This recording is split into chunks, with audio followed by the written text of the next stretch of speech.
Hi everyone, my name is José Correia and I am from University of Porto, and I will give you my presentation about an overview of fatigue strain modeling, global and local approach.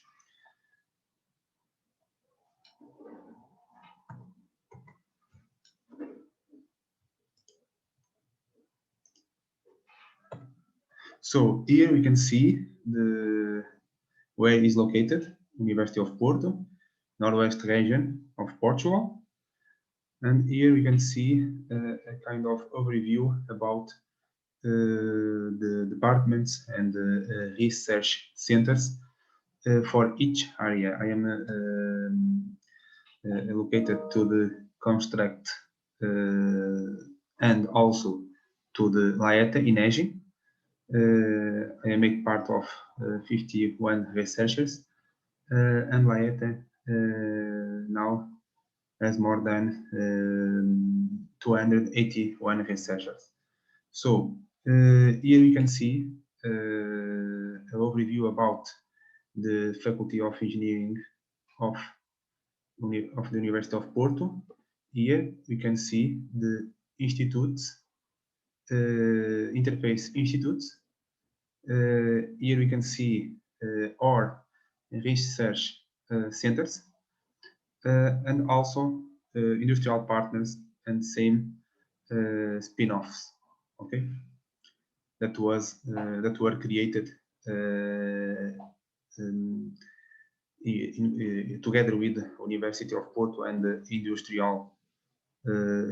industry partners. So the scope of my presentation is organized in the following points: introduction, definition of fatigue, research topics about fatigue design and analysis of metallic structures, relevant aspects to fatigue design and analysis of metallic structures, stage of fatigue, typical fatigue failures in metallic details, main factors influencing fatigue damage, global SN approach, and finally local approach. And also I will give you some new research lines that are being studied by my research team. For example, a topic as a low cycle fatigue modeling supported by strong energy density based Huffman model, considering the variability of dislocation density, and also a perspective of the generalization of Stussy, a full range model for various fatigue damage parameters. And also a new fatigue model covering all fatigue regimes from a very low cycle to gigacycle that is applied to high strength steel. And finally, a summary about my presentation. So, as we know, engineering design of steel structures or metallic structures subjected to fatigue loadings is then taking into account fatigue design codes, such as Eurocode, British Standard, ASTO, the NVGL, and API, etc. Normally in mechanical engineering structures are designed for high and low cycle fatigue regimes. But as we know, engineering structures such as railway and road bridge, offshore and onshore structures, logistics structures, among others, are designed by or for high cycle regime. So recently, a number of failures of these structures cannot be explained only with high cycle regime, taking into account the extreme loading conditions to which the structural elements are subject. So recently, recent studies suggest use of SCN and strain life curves considering both low cycle, and high cycle regions. In this way, the local approach seems to be more suitable to cover all fatigue regimes of the fatigue data from quasi-static regime to high cycle fatigue regime. For example, more precisely, considering the example of these two fatigue models, Coat-Wechsler and Stussy.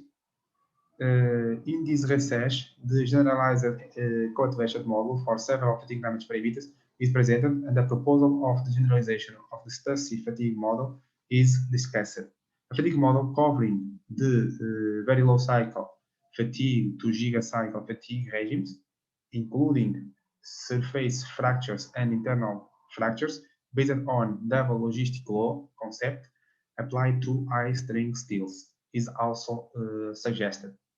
And finally, as I have presented before in last slide, a low cycle fatigue modeling supported by strain energy density based Huffman model, considering the variability of dislocation density, is also suggested. As we know, the fatigue is a process of progressive localized permanent structural change occurring in a material subjected to conditions that produce fluctuating stress and strains at the same point. And the final failures occur when the reduced cross-section becomes insufficient to carry the load. The word fatigue was introduced by the research activity developed by August Wöhler when fatigue tests on railway axles were performed.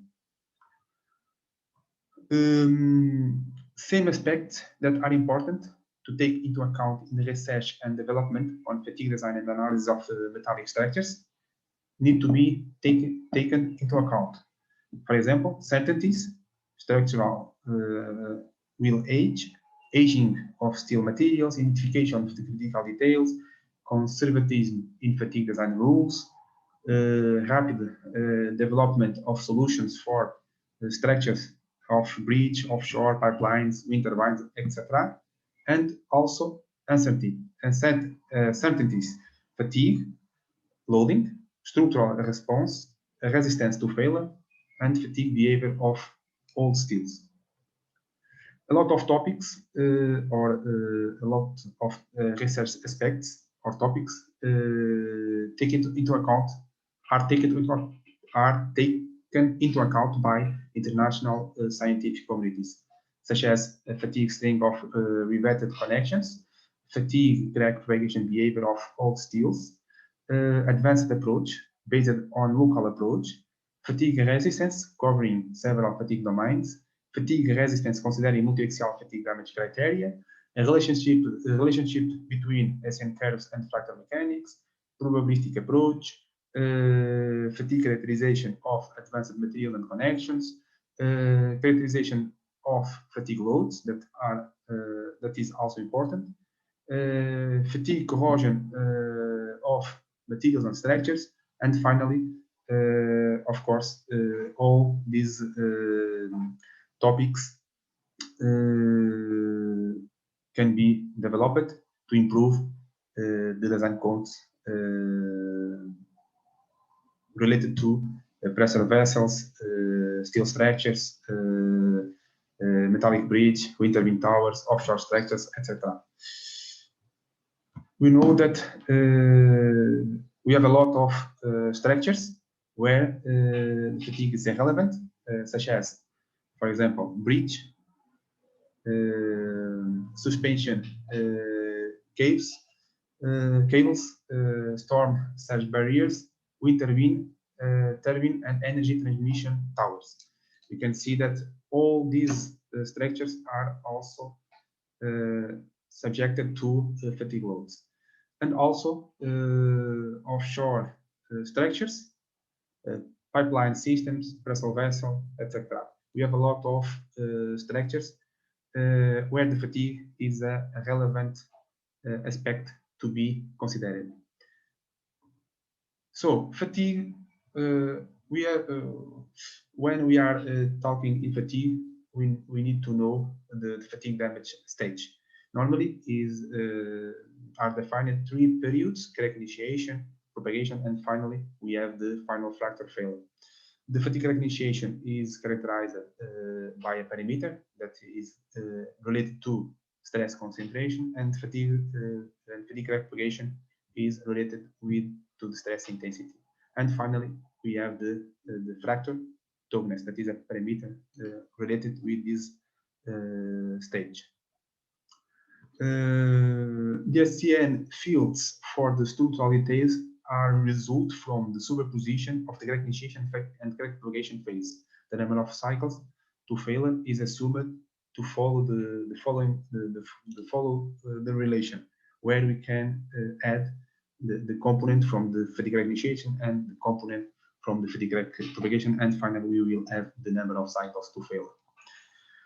So typically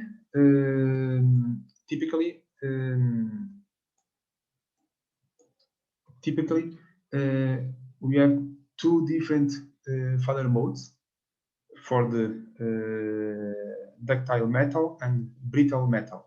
We can see that normally the ductile metal has a region very well characterized and defined for the fatigue crack propagation, and we can see where was the fatigue crack initiation.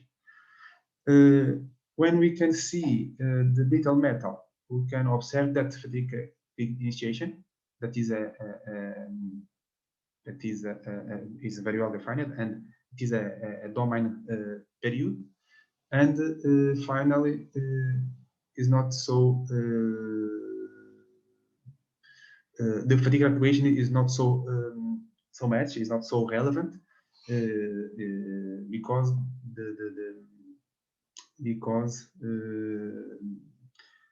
we don't have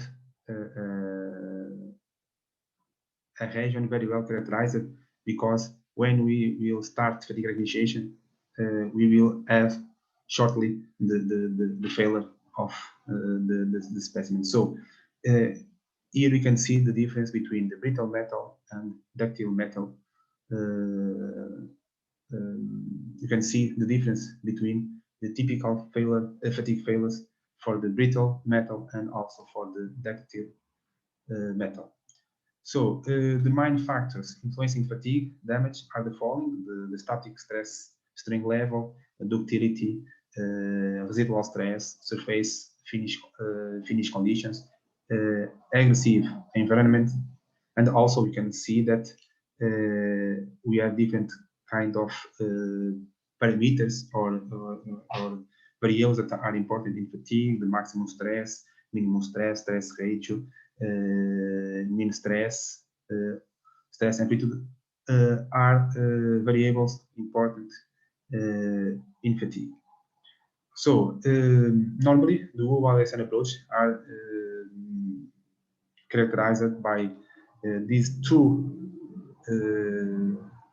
equations, where we have the finite life, and then we will have the conventional fatigue limit. This is a conventional fatigue limit.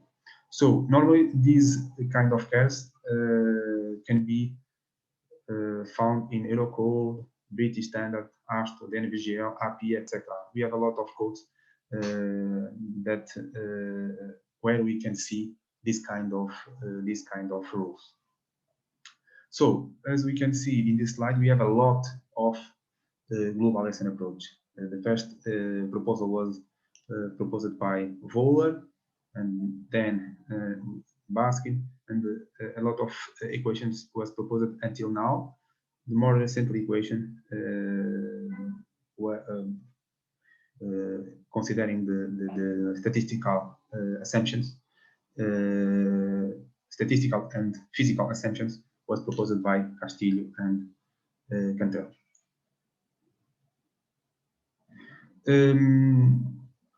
Also, we have a lot of local approach.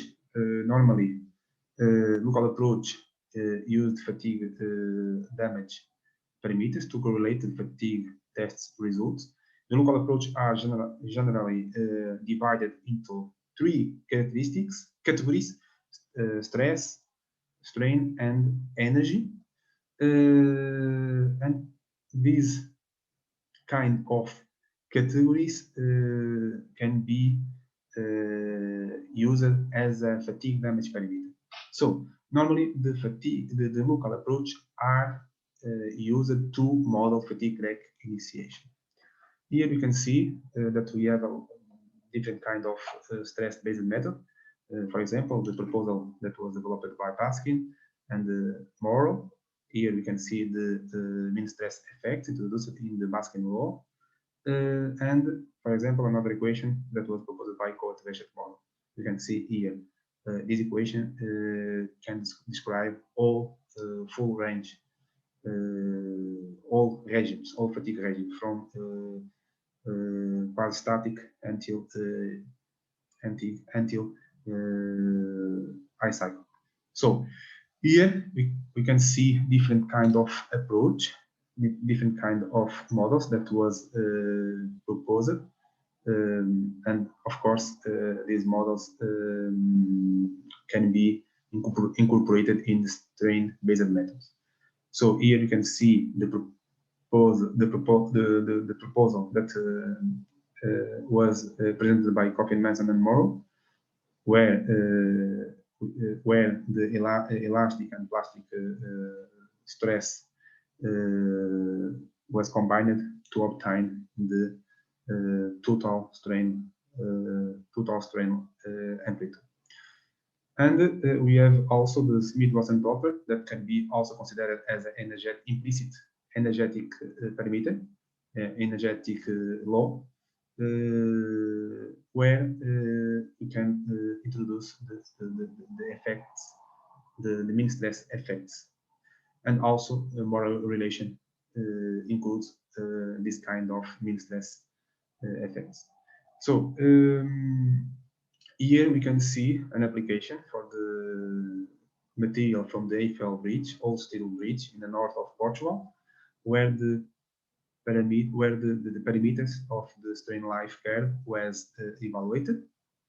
And also here you can see the application for the SWT parameter applied to this material from the Eiffel Bridge.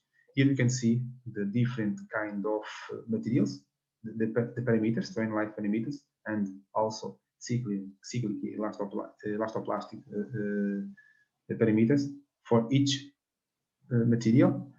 All these materials, Eiffel, Fan, Luis, Terzoi, are all bridge, are materials from the old bridge, and also current steel that we can see here, 355 steel, and also a Breslau vessel steel,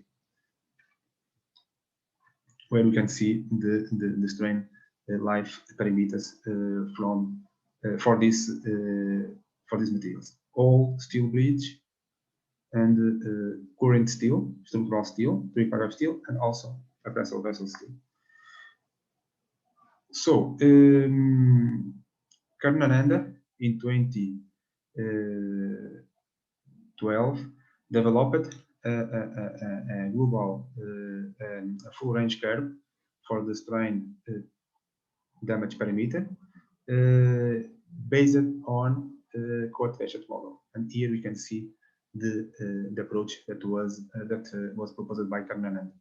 It is important to know that Karnananda introduced here only the elastic part for this region, but in 2017 was considered the strain from the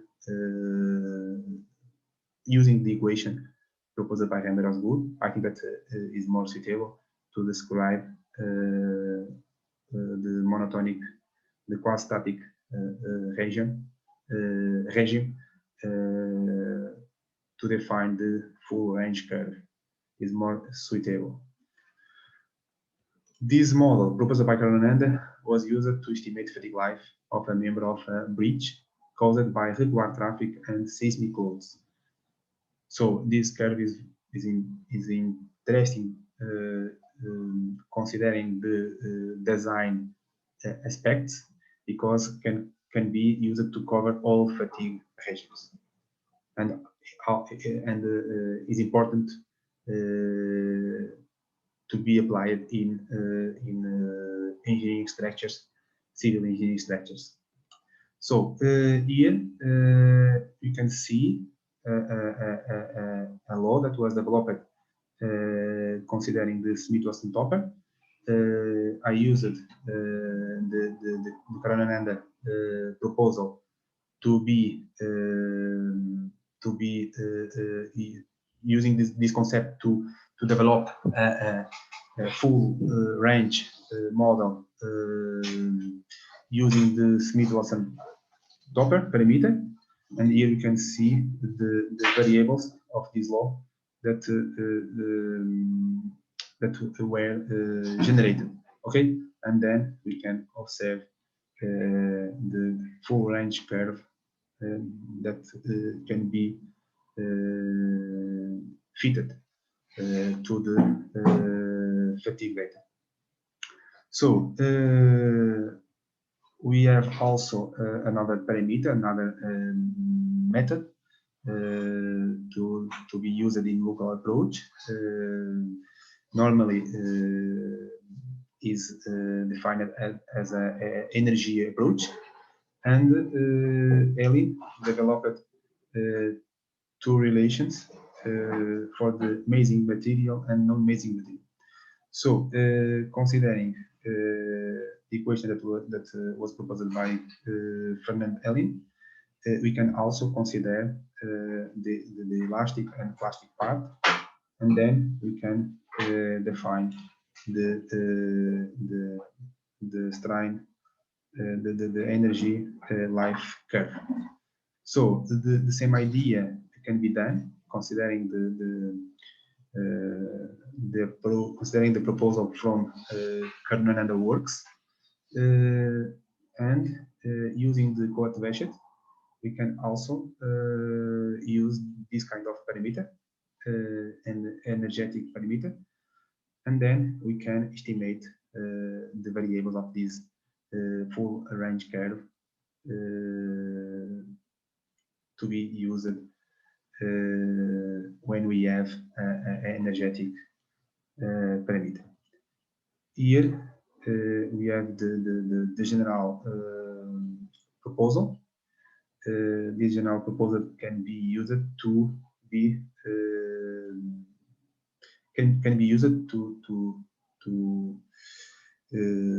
for several fatigue damage parameters like stress, strain, and also energy. This is a general overview of the law.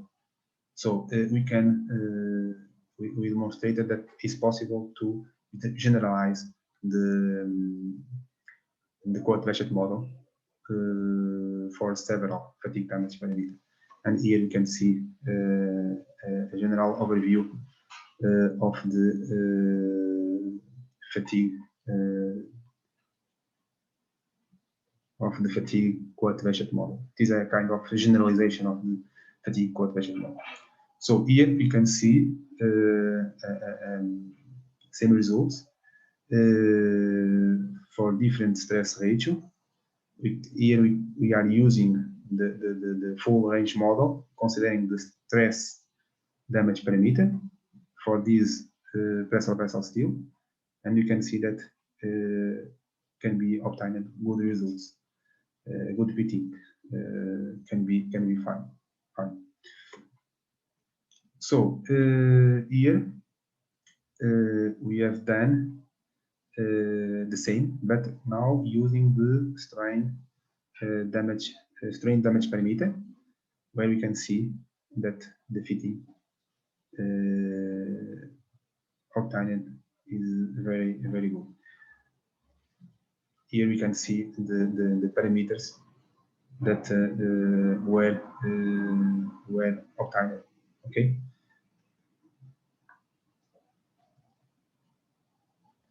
The same can be done using the Smith-Wesson-Topper damage parameter, considering the generalized quadrature model. And the same, we can observe that the fitting is very is good when compared with the experimental results. And here we can see the parameters that were obtained for this material. Now I will show you a new research line that I am working. Low cycle fatigue modeling supported by strain energy density based Huffman model, considering the variability of dislocation density. So there are several models to describe low cycle fatigue behavior based on strain damage criteria, but the most widely used is the Coffin-Manson-Morrow relationship, normally used for the fatigue crack initiation model. So, in addition, strain life models based on hardness measurements and monotonic properties of metals have been also suggested. We have a lot of proposals to obtain the strain life parameters for the Coffin-Manson-Morrow equation. But now here we are using approach that can be used to describe not only the fatigue initiation but also the fatigue propagation.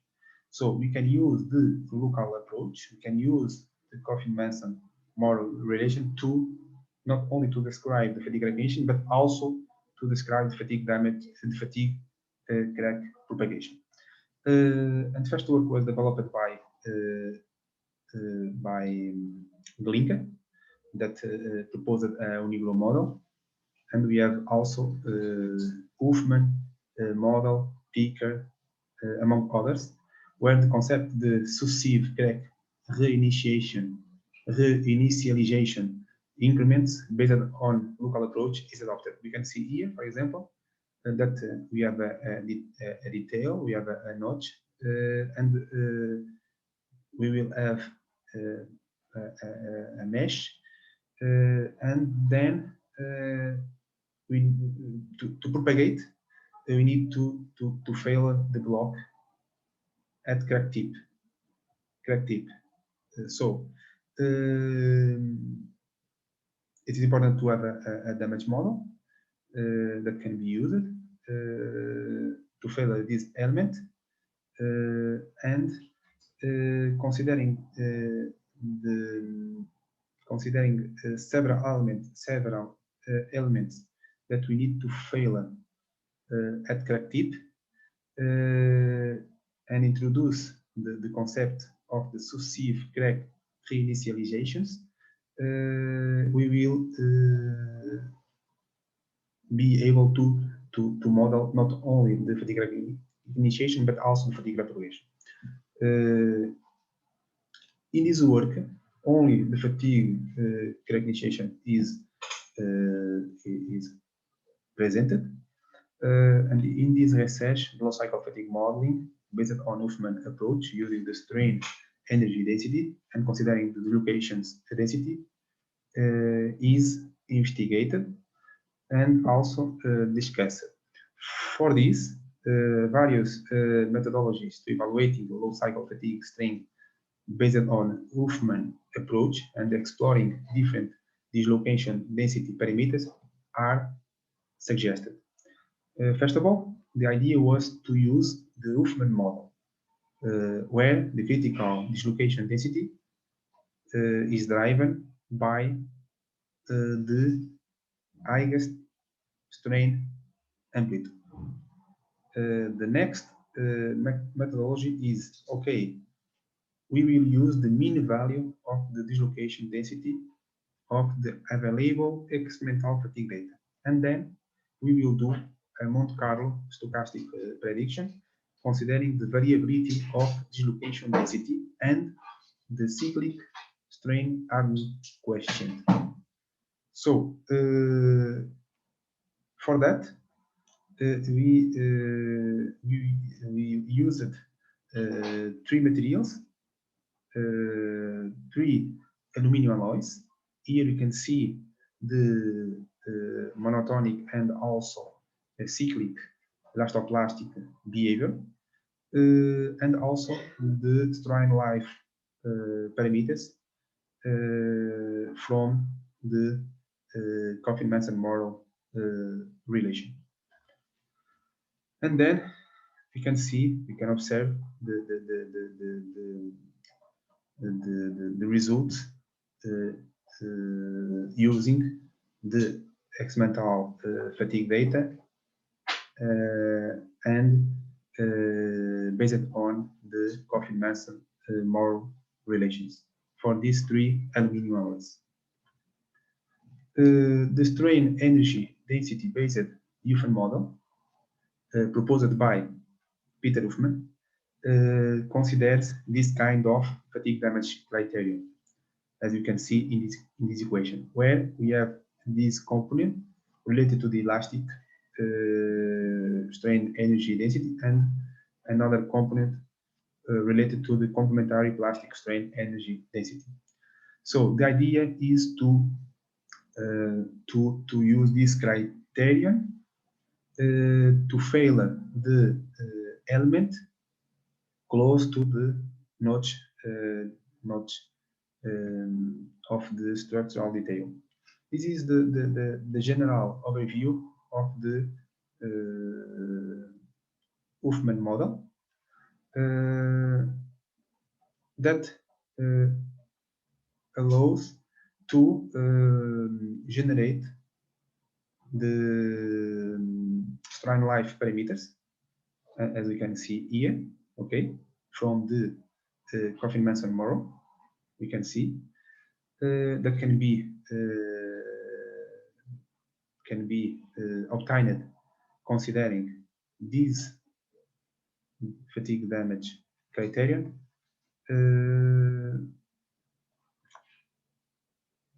and also can be possible to estimate the strain. It's also possible to estimate the critical dislocation density. Okay, but normally, according to the Peter Huffman, this parameter can be estimated using the highest strain amplitude. Okay, available from the experimental data. Here you can see the results from the strain energy density based Huffman model, where we are using the highest strain amplitude from the experimental data for this value, and for this value, according to the proposal from the Huffman model. And here we can see the results obtained for the strain life parameter.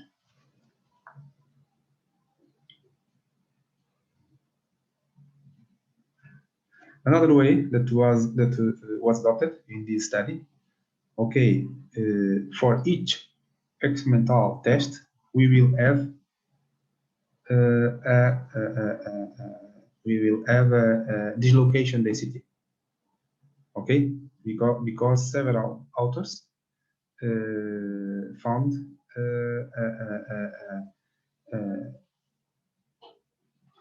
that the dislocation structure change with the strain amplitude. So in this way, okay, we will try to use a mean value from all values generated or obtained from experimental tests. So we can apply the same equation, but for each tested specimen. The idea is, okay, we will evaluate the dislocation density for each tested specimen. Considering this strategy, for each experimental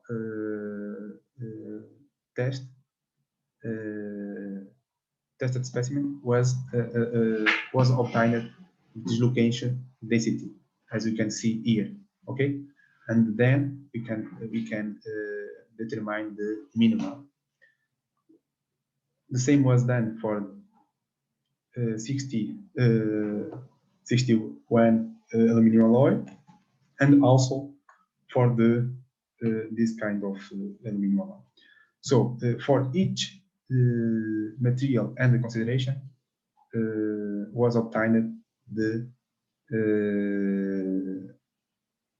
dislocation density for each tested specimen, and then was obtained mean value for these parameters.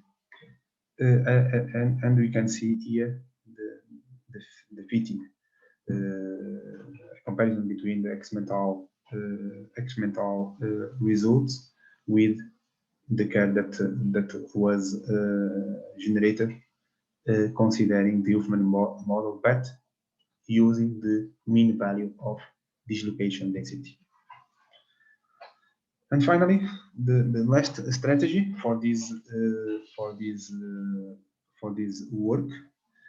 Okay, we will use the Monte Carlo stochastic prediction, where we will assume that these variables are deterministic.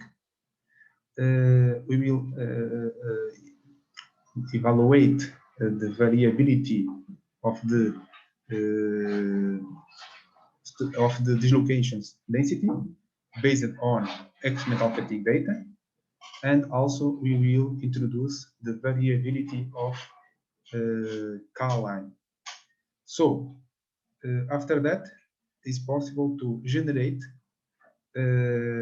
or make predictions for these strain life parameters. Okay, using the Monte Carlo simulations when 100 iterations were used. After that, it's possible also to generate the probabilistic strain life fields for the materials under consideration. So here, only as an example, was used this 6061 aluminum alloy, where was used the cyclic strain coefficient. You can see K-line, the distribution used to define this parameter, and the same was done with the critical dislocation density. After that, using these two statistical distributions, we can obtain the output distributions from the Monte Carlo stochastic simulation. And then here we will have the fatigue strain coefficient and also fatigue ductility coefficient. We will have a distribution for these two parameters, strain life parameters. We can also fit a statistical distribution for these two outputs. In this way, it's possible to generate the mean strain life curve and compare with the experimental data for each material under consideration. Here we can see the mean value for the fatigue strain coefficient and fatigue ductility coefficient, and the standard deviation also for each material under consideration. Then we can generate the probabilistic strain life curves, probabilistic strain life fields. As example was used the 61 aluminum alloy, where you can see that introducing the variability of dislocation density, and also the K-line, we can generate the probabilistic strain life fields. So here we have a comparison between the experimental results for number of cycles, and also for comparison between the experimental number of cycles and predicted number of cycles from Huffman model with mean value of dislocation density, and also the Monte Carlo stochastic simulation. According to these results, we can see that the Huffman model using the mean value of dislocation density and also the Monte Carlo stochastic simulation give us a more it is more a good agreement can be fine, and the Huffman model, considering the high strain amplitude, is not so reasonable according to this study. So, but of course, depends of the materials. Here we can see that where for this material we have a very well defined curve and very well established material, and we can observe that the results can be considered good for these three methodologies, but as you can see, is more suitable use the Huffman model with mean value of the dislocation density and also the Monte Carlo stochastic simulation, considering all values for the mean for the dislocation density to estimate the strain life fields. So another perspective is a generalization of the Stacey full range fatigue model. The idea is to use this the stress criterion, well, using the idea that was developed by Stussy, that was used to the strain damage parameter by him. Now the idea is to generalize this Stussy full range model for several local fatigue damage criteria, such as strain, stress, and also energy. So the idea is to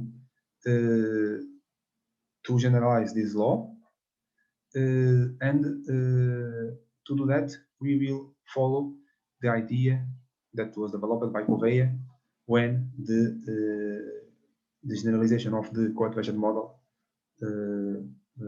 was proposed. In this way, we can have these three equations where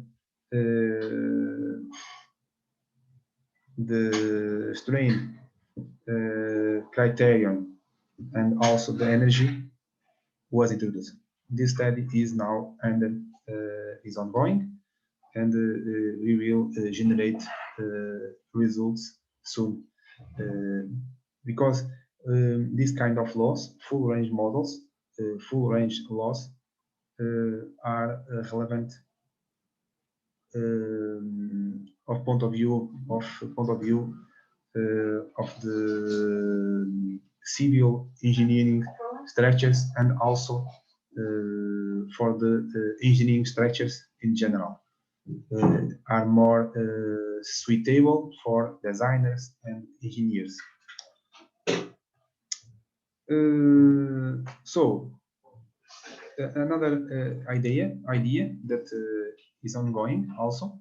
It is a new fatigue model covering very low cycle 2 gigacycle regions for high strength steel. Typically, structural components supported well beyond 10 million low cycles, but the fatigue characterization and the predictions of materials and structures components in design phase are based on data limited between 1 million and 10 million cycles. For this reason, the interest related to the gigacycle regime has grown. So the first studies was developed by Ebara, Kikukawa, and Murakami. This phenomenon of gigacycle fatigue failures is in many alloys up 10,000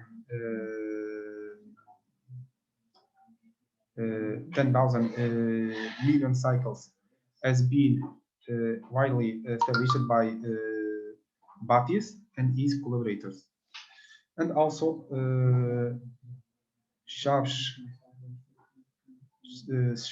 Shavshukov presented a study related to inhomogeneous mesostrain fluctuations in grains of polycrystalline materials and the gigacycle fatigue that are highly related to for the fatigue damage assessment. So, same fatigue models to describe SCN curves, considering the mechanisms of surface fracture and internal fracture, have been presented. Recently, Furuya has developed a new model for predicting the gigacycle fatigue strain. Pauline et al. Has suggested a fatigue curve considering the very high cycle regime based on statistical framework. And we can see here, considering the Furuya studies, that a double SN curve is being suggested. So here you can see the experimental results that was obtained by this author, but also in Beetle studies, experimental results and schematic SN curves for low cycle, for low strength steels are as follows. We can see here that for the low strength steels, normally we have a kind of SN curve, as we know very well. And here we can the schematic SN curve that was proposed by Peter. But in this study, Peter found a double SN curve for high strength steels. So in this way, we can develop a mathematical model to describe this kind of phenomenon. Okay. Here, Peter has presented a very well organized scheme to define double SN curve. Okay, where a correlation between the surface fracture and internal fracture can be found. So here we have different failure mechanisms. So in this way, in this sense, an attempt to propose a fatigue model covering the very low cycle 2 gigacycle fatigue regimes, including the surface fractures and internal fractures, based on double logistic law concept applied to high strength steels was suggested. Here you can see that a new double logistic fatigue model was generated. So that of course depends of these two kind of failed mechanisms: surface fractures and also internal fractures. And after that, we can estimate each variable of this law. This research is ongoing, and here we have a new schematic SN curve for a schematic double sigmoid SN curve, when we can see the variables, ultimate strain, the transition, the fatigue, the strain, the stress range, where that represent the mixture of surface and internal fractures, and also here we have a kind of fatigue limit for the internal fracture, okay, where we can define as the stress range at volume fatigue or internal fatigue. So, of course, we don't know what is happening at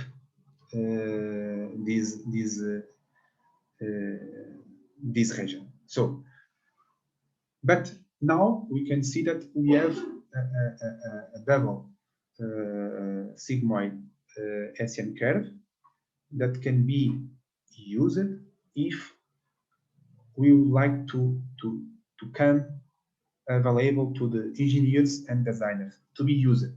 Okay, and this kind of law is important when we are studying old structures or structures that are in operating by a lot of time, and we would like to maintain in operate these kind of structures in operating in operation. So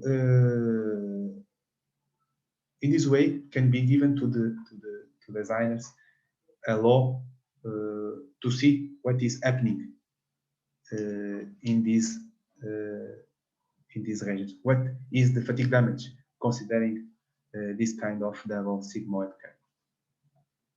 So, and finally, I'd like to give some comments from these points that were presented here.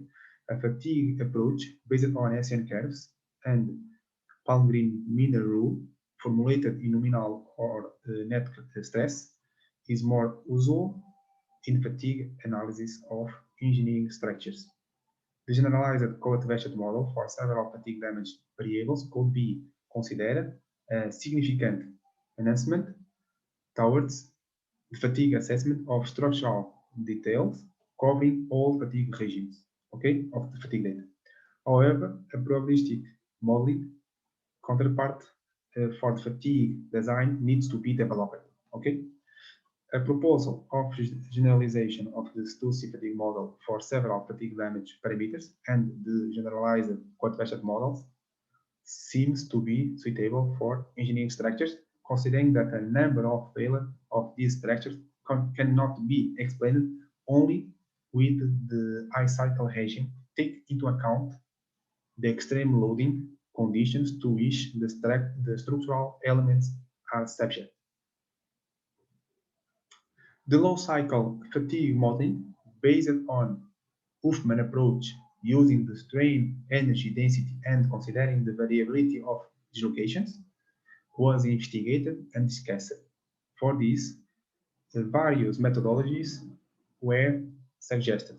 Critical dislocation density, derived by the highest strain amplitude, the mean value of dislocation density of the available experimental fatigue data, and finally, Monte Carlo stochastic prediction considering the variability of dislocation density and the cyclic strain hardening coefficient. This methodology promises to be suitable for fatigue life predictions of structural materials. The design fatigue curves obtained through linear regression analysis, combined with normal distributions functions, may perhaps be obtained based on orthogonal regression analysis combined with various statistical distribution functions with the purpose of optimizing the fatigue damage assessments of structural details. Maybe, why not, we can use Coppola approach to do that. The fatigue evaluation of welded connections using the hotspot concept combined with local fatigue damage criteria, stress, strain, and energy, seems to be promising methodology. Also, considering that the designers would like to have access to the to friendly approach to be used in design phase. So at the end, I'd like to say thank you so much for your attention.